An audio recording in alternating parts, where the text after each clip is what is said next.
People in their 20s and early 30s have a lot of things to be thinking about, from buying a new car or house to saving for a wedding or a child's education.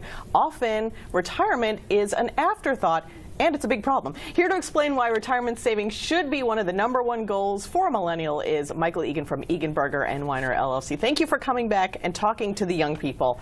Tell them why they should care about retirement, which seems so far away. It really does. But let's start with why I'm doing this. So I have 2 millennials myself at home. I've got 2 daughters, aged 23 and 24, and these are discussions that we're having on a regular basis. I've got a lot of clients with 20-something children, and they're asking me to talk to them about setting things up. So I think it's an important topic just to get right first. That's what you guys at Egan, Berger Weiner really talk about, is like have the uncomfortable conversations early, so then when you're really faced with it, you already sort of have a baseline of a plan. Absolutely. So what should the priorities be for a millennial? Where should they be saving? Okay, so #1, no credit card debt. No, so let's start with that. Sometimes it starts in college and then we got to dig out of the hole. But if we can start early, the #1 rule, as I'm sure all of the adults know, is if you charge it, you pay it off at the end of the month. Right. So I think it's good to build credit and use the card for that purpose, but definitely not carry any balances. Okay. The card isn't a right to buy,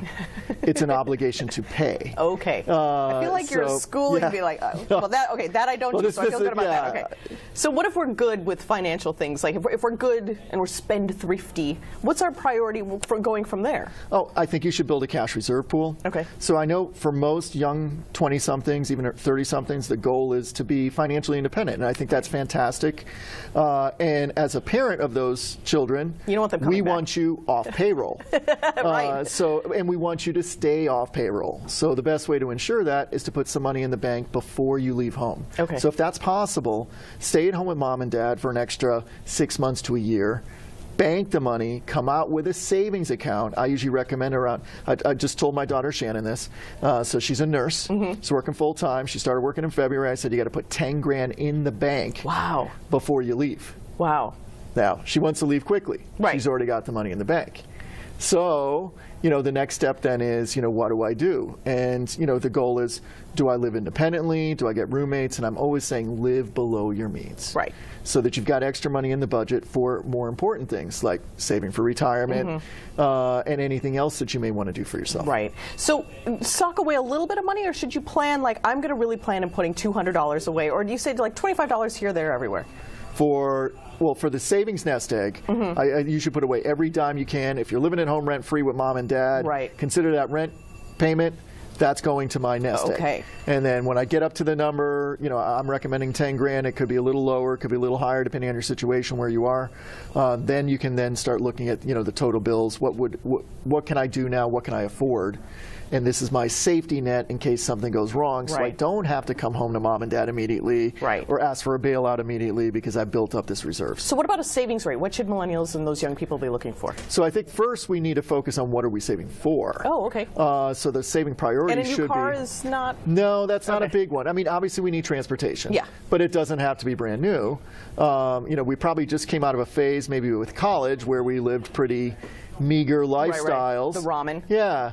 We don't have to go that far, but ultimately, once we have the credit card deal there and we don't have any debt, we have our cash reserve built up, then I think the next step is retirement. Okay. At a minimum, we should be saving 10% for the retirement goal. 10% of your gross. Of your gross, okay. So if you're making $40,000 a year, I think $4 grand should be going into the 401k during the year. Whatever you get from company match is a bonus on top of that. But realize that for you, for the 20-something, their retirement is pretty much going to be funded 100% by themselves. Right. Maybe with a little kicker from their employer, but not the way maybe their grandparents had it, where grandparents may have had a pension from the company. Right. They also had probably a pretty healthy... Companies don't give you anything now. No, they don't. Well, they don't want the ongoing liability. Right. They may give it to you, but they're giving it to you in the form of a match as opposed to a pension. Any online resources that you recommend for people to jumpstart this savings? I think, general financial education is always good. A lot of the websites from various investment companies have some good research on there. A lot of the big banks have some great research on there. It's just a matter of, finding a source that appeals to your particular need at that time. Excellent. Thank you so much for making us save 10 grand a year. I feel like I'm going to not save 10 grand a year, save 10% of gross. 10% of gross and 10 grand before you get out of your parents' house. That's right. 10. Keep that in mind. Thanks so much. You're welcome. More Let's Talk Live's coming up. Stick with us right here.